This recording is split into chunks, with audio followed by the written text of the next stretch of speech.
And today it's onward to our fifth Hermetic principle, the principle of rhythm.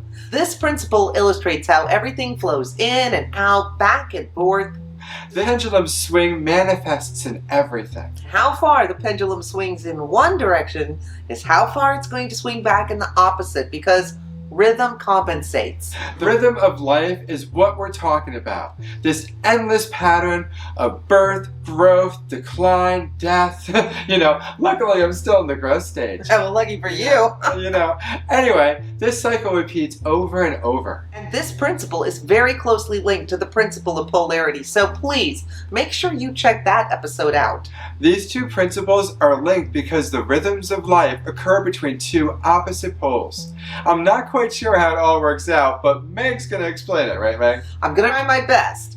And the Hermetic masters can actually swing the pendulum of their emotions and their circumstances in their favor. And Parfait, that is something I really, really would love to be able to do in my own personal life. I'm really focusing on that. And it can be hard, especially when others around you are shedding such negative energies. Well, I think it's time we found out about this really cool and fascinating principle.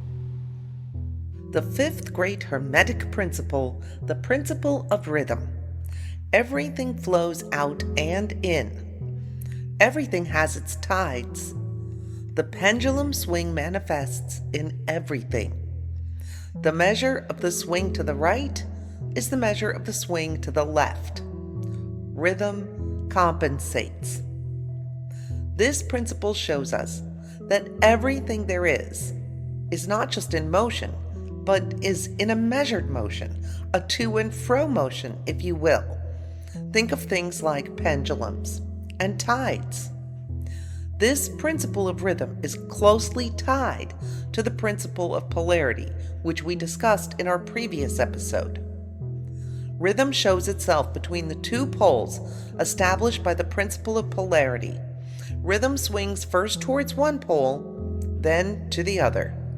Rhythm is the back and forth, the push and pull of life.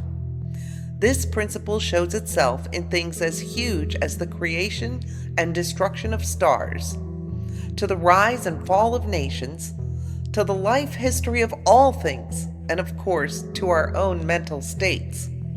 Yes, spirit itself manifests this principle. The stars, bright burning suns in the sky have a life cycle, a rhythm of birth, growth, decline, and death.